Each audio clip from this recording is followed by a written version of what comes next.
भगवान की ताकत ऐसी है कि किस्मत समंदर की गहराइयों से भी मिल सकती है। और एक दिन वही किस्मत एक गरीब मछुआरे के हाथ लगी जब उसके जाल में एक बड़ी मछली फंसी, जिसके पेट से निकली एक खूबसूरत और दिलकश जिन्न परी। और यहीं से शुरू हुई एक अनोखी दास्तान, मोहब्बत, कुर्बानी और तकदीर की। रात के सन्नाटे में समंदर की लहरें जैसे कोई अजीब सी सरगोशी कर रही थीं। हवा में नमी घुली हुई थी और चांदनी पानी पर ऐसे बिखरी थी जैसे किसी ने दूध उंडेल दिया हो। ऐसे वक्त में ज्यादातर लोग सो रहे होते हैं, मगर एक शख्स था जो अंधेरी रात में भी रोजी रोटी की तलाश में निकला हुआ था। उसका नाम आसिफ था। गांव वाले उसे मछुआरा कहते थे क्योंकि उसकी पूरी जिंदगी मछली पकड़ने में ही गुजरी थी।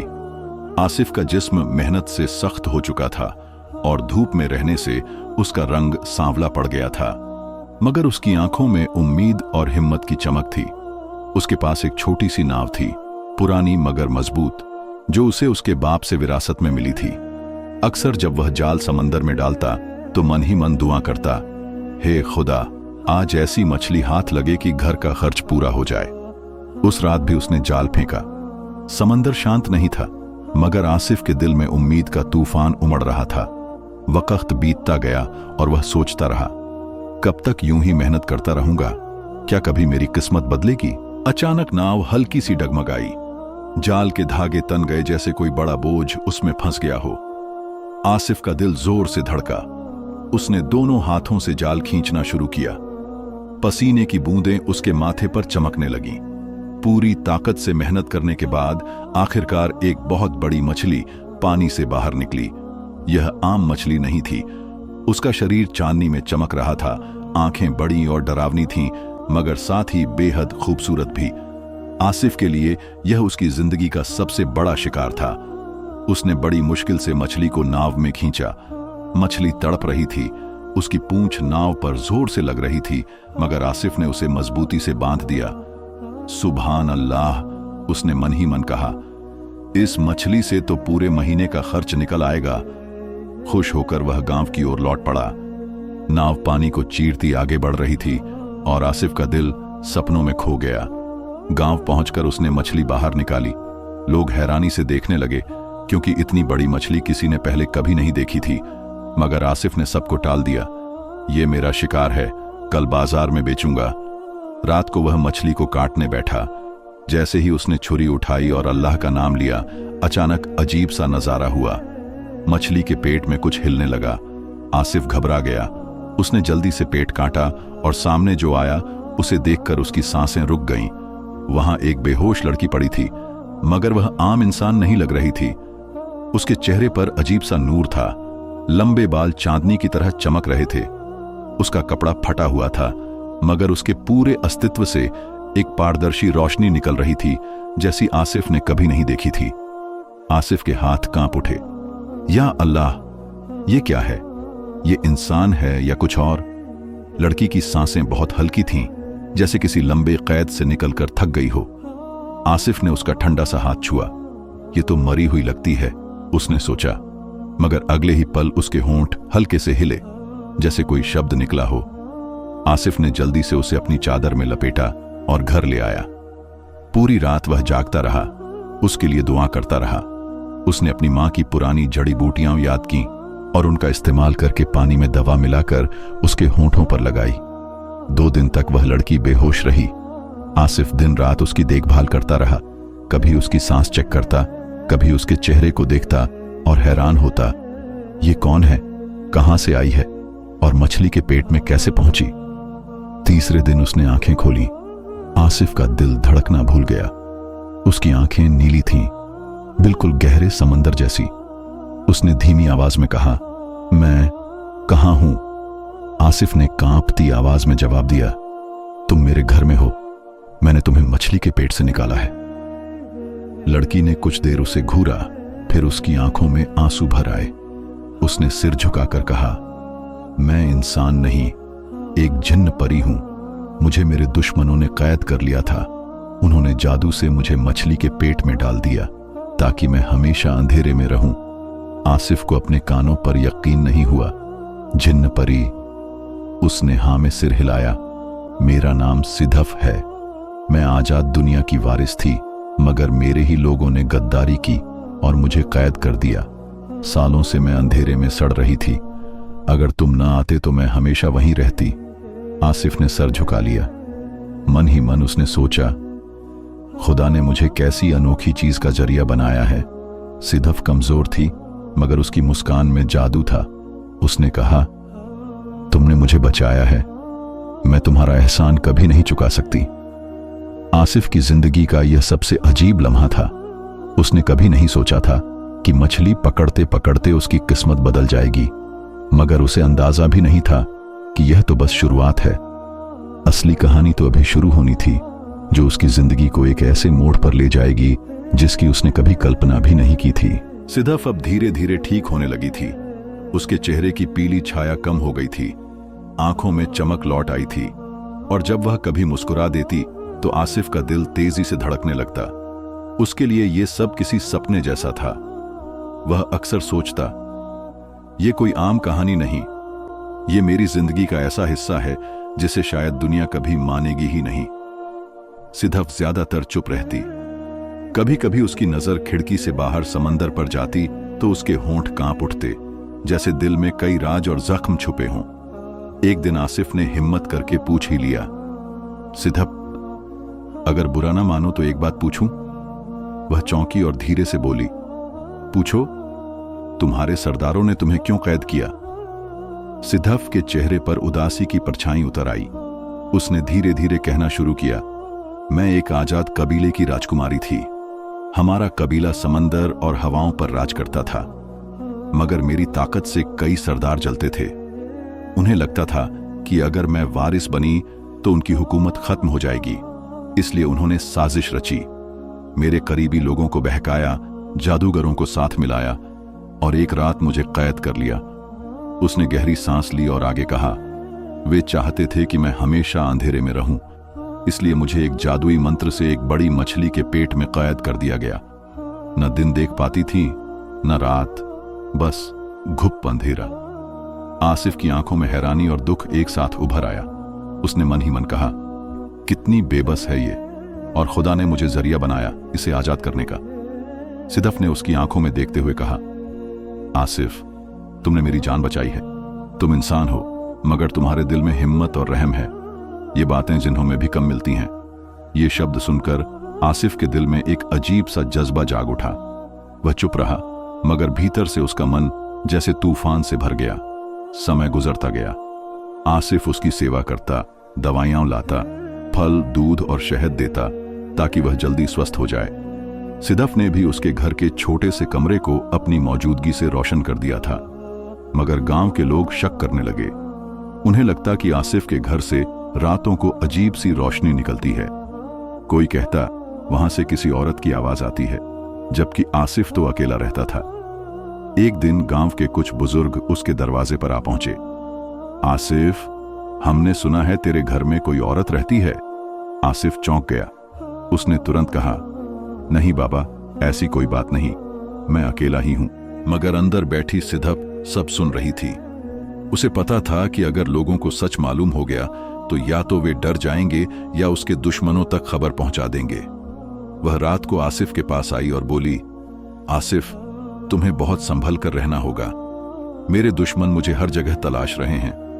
अगर उन्हें पता चल गया कि मैं जिंदा हूं तो वे तुम्हें भी नुकसान पहुंचाएंगे। आसिफ ने उसकी तरफ देखा और कहा, सिद्धफ, जब अल्लाह ने तुम्हें मेरे हाथों आजाद करवाया है तो वही हमें भी बचाएगा। मैं डरने वाला नहीं हूं। सिद्धफ ने उसकी बात सुनकर मन ही मन दुआ की।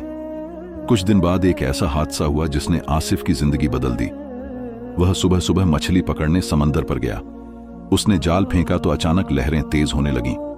आसमान पर बादल घिर आए, जबकि बरसात का मौसम नहीं था। पानी से एक डरावनी आवाज गूंजी, आसिफ, वह हमारे हाथों से छीनी गई है, उसे लौटा दो। आसिफ का दिल कांप गया। उसने नाव में खड़े होकर पुकारा, कौन है? पानी से काला धुआं उठा और उसमें से एक विशाल साया निकला। उसके दांत नुकीले, आंखें लाल और शरीर आग की तरह तप रहा था। वही जिन्न का सरदार था जिसने सिद्धफ को कैद किया था। आसिफ ने डर के बावजूद हिम्मत से कहा, वह बेगुनाह है, तुमने उस पर जुल्म किया है, मैं उसे वापस नहीं करूंगा। साया गरजते हुए हंसा, एक कमजोर इंसान हमें चुनौती देगा? हम तुझे और तेरे गांव को जला देंगे। इतना कहकर वह गायब हो गया। आसिफ ने पसीना पोंछा और जल्दी से नाव मोड़कर गांव लौट आया। उसके दिल में डर था, मगर साथ ही यह संकल्प भी कि वह सिधप को अकेला नहीं छोड़ेगा। घर पहुंचकर उसने सिधप को सब बताया। सिधप के चेहरे पर दुख और गुस्सा दोनों झलक रहे थे। उसने कहा, मुझे पता था वे मुझे ढूंढ लेंगे। अब वक्त आ गया है कि मैं अपनी ताकत वापस लूं, लेकिन मुझे कुछ दिन और चाहिए। जब मेरी रूह पूरी तरह संभल जाएगी तब मैं उनसे मुकाबला कर सकूंगी। आसिफ ने कहा, जो भी हो मैं तुम्हारे साथ हूं। सिधप ने उसकी तरफ देखा और कुछ देर चुप रही, फिर धीरे से बोली, तुम्हारे दिल की रोशनी मुझे हैरान करती है आसिफ। शायद तुम्हारी दुआ ही मेरी नजात का कारण बनी। उसी रात एक और अजीब वाकया हुआ। आसिफ ने सपना देखा कि एक नूरानी बुजुर्ग उसके सामने आए। उन्होंने कहा, आसिफ, अल्लाह ने तुम्हें बड़ी अमानत दी है। ये जिन्न परी तुम्हारे साथ एक इम्तिहान है। अगर तुम सब्र और ईमान पर डटे रहे तो तुम्हें ऐसी नेमत मिलेगी जिसका अंदाजा भी नहीं लगा सकते। लेकिन अगर तुम लालच या डर में पड़ गए तो सब कुछ खो दोगे। आसिफ की आंख खुल गई। उसका दिल तेजी से धड़क रहा था। उसने वुजू किया, 2 रकअत नमाज पढ़ी और दुआ की, हे अल्लाह, मुझे मजबूती दे। अगले दिन सिधप ने कहा कि वह समंदर के किनारे जाना चाहती है। आसिफ उसे वहां ले गया। वह बैठकर आसमान की ओर देखने लगी और हाथ उठाकर दुआ की। उसके होंठ हिलने लगे और अचानक आसमान पर हल्की सी रोशनी दिखाई देने लगी। आसिफ हैरानी से देखता रहा। पहली बार उसने देखा कि सिधप के शरीर से रोशनी निकल रही है। सिधप ने उसकी तरफ देखकर कहा, यह मेरी असली ताकत है। अगर मैं पूरी तरह संभल गई तो वे सरदार मेरा कुछ नहीं बिगाड़ पाएंगे। आसिफ ने पूछा, और अगर वे तुम्हें फिर से कैद करने आए तो? सिधप मुस्कुराई, अब मैं अकेली नहीं हूं, तुम मेरे साथ हो। ये बात आसिफ के दिल में गूंजती रही। उसने मन ही मन सोचा, क्या सचमुच ये सब मेरी तकदीर है? क्या अल्लाह ने मुझे उसका साथी बनने के लिए चुना है? मगर खतरा करीब था। उसी रात गांव पर अजीब सा तूफान आया। लोग डर गए। आसमान पर लाल रोशनी छा गई। कई घरों की छतें उड़ गईं। सब लोग आसिफ के पास भागे। आसिफ, ये सब क्या हो रहा है? ये आफत कहां से आई है? आसिफ चुप रहा, मगर उसने दिल ही दिल में समझ लिया कि ये सिधप के दुश्मनों का हमला है। सिधप उसके पास आई। उसकी आंखों में बिजली चमक रही थी। उसने कहा, आसिफ, वक्त आ गया है, हमें उनका सामना करना होगा। और इस तरह एक नई जंग की शुरुआत हुई, जिसमें सिर्फ सिधप की आजादी ही नहीं, बल्कि आसिफ की जिंदगी, उसका गांव और उसका ईमान सब दांव पर लगने वाले थे। रात का समय था। गांव पर लाल आंधी का साया छाया हुआ था। पेड़ झुक गए थे। घरों की छतें कांप रही थीं। लोग डर के मारे दरवाजे बंद करके कुरान पढ़ने लगे।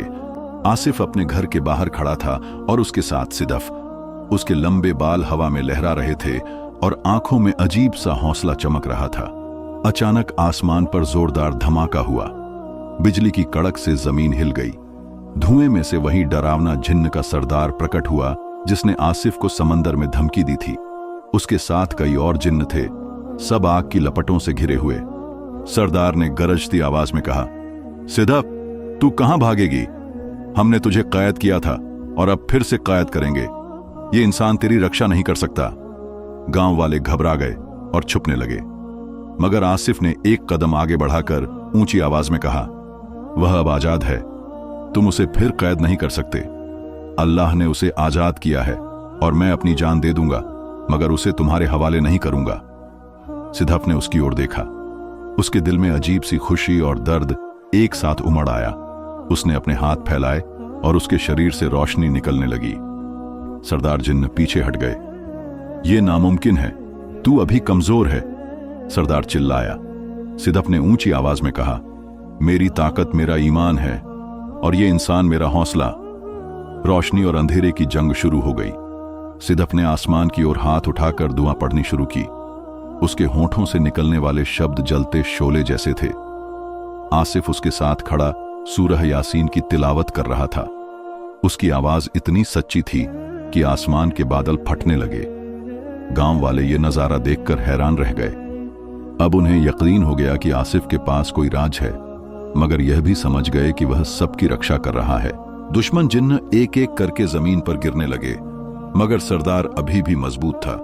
उसने गुस्से में आग का गोला बनाया और आसिफ को उसमें कैद कर लिया। आसिफ के कपड़े जलने लगे, वह दर्द से कराह उठा।